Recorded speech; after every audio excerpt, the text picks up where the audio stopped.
Shalom, puji Tuhan.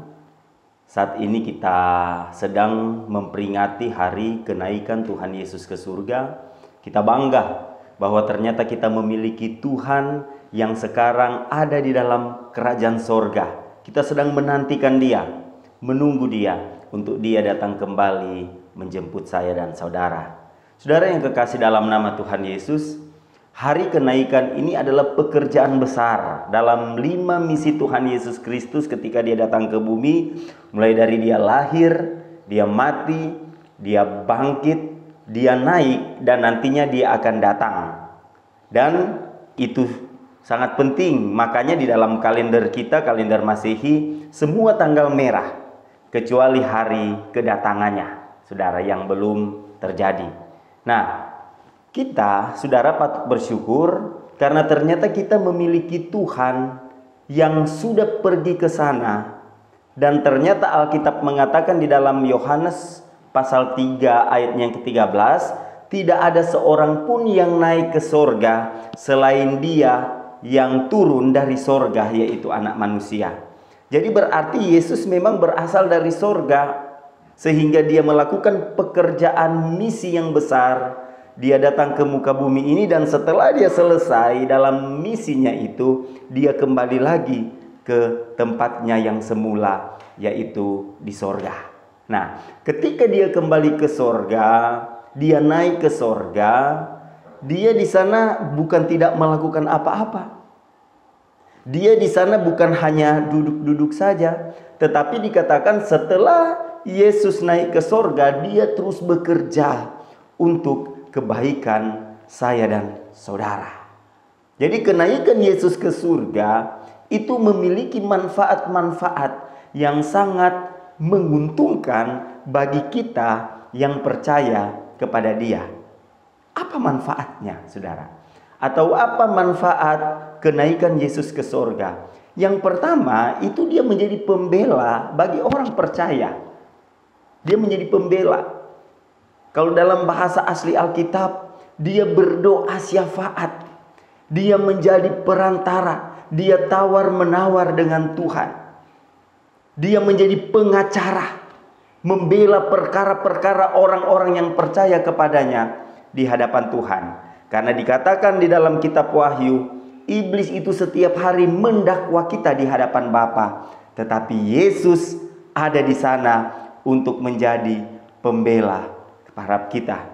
Jadi Yesus menjalankan fungsinya sebagai imam besar yang ditulis di dalam kitab Ibrani, bahwa Ia tahu persis bagaimana menjadi perantara antara kita dengan Allah Bapa. Mengapa? Karena Yesus itu pernah menjadi manusia, jadi Dia tahu kelemahan manusia. Jadi imam besar yang kita punya adalah imam besar yang luar biasa, karena Dia sekarang sedang berada di sorga. Nah, yang kedua, manfaat dari kenaikan Yesus ke sorga, ternyata menurut Alkitab di dalam Yohanes pasal 14 ayat pertama dan ayat yang kedua, Dia sedang menyediakan tempat bagi orang percaya. Nah, menyediakan di sini mempunyai pengertian lain, yaitu Dia sedang mempersiapkan rumah besar. Dalam bahasa Inggris mansion, saudara, berarti rumah besar, tempat tinggal. Jadi Tuhan telah menyediakan sebuah kerajaan bagi kita di sana.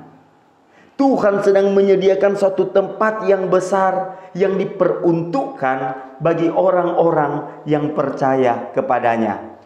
Dan kalau sudah selesai, sudah siap ditempati, maka kita akan ke sana. Makanya di dalam Filipi 3 ayat 20 dikatakan kewargaan kita adalah kewargaan sorga. Dan yang ketiga, saudara, apa manfaat dari kenaikan Yesus Kristus? Ternyata yaitu Dia mengutus Roh Kudus bagi orang percaya. Di dalam Yohanes 16 ayat yang ke-7 Dia katakan, adalah lebih baik aku pergi supaya aku dapat mengutus penghibur itu untuk datang. Dan Roh itu juga disebut Roh kebenaran yang menuntun kita kepada seluruh kebenaran. Dia juga disebut Parakletos, motivator, saudara, penolong, pembimbing, pembela bahkan pengacara juga. Jadi pribadi Allah yang melakukan perlindungan bagi orang-orang percaya. Jadi ini adalah manfaat dari kenaikan Yesus Kristus ke sorga. Ternyata kenaikan Yesus Kristus ke sorga memiliki manfaat yang tiada terkira bagi setiap orang percaya, yaitu menjadi pembela, pengacara, menyediakan tempat bagi kita, dan juga mengutus Roh Kudus untuk menyertai kita sampai akhir zaman. Hendrik Leverty Ministry mengucapkan, selamat kita memperingati hari kenaikan Yesus Kristus ke sorga. Tuhan kita adalah Tuhan yang hidup. Dia sudah ada di sorga. Teruslah berharap kepadanya. Nanti akan ada suatu saat Dia kembali menjemput saya dan saudara untuk tinggal selama-lamanya bersama dengan Dia di tempat yang sudah Dia sediakan bagi kita. Tuhan Yesus memberkati kita semua.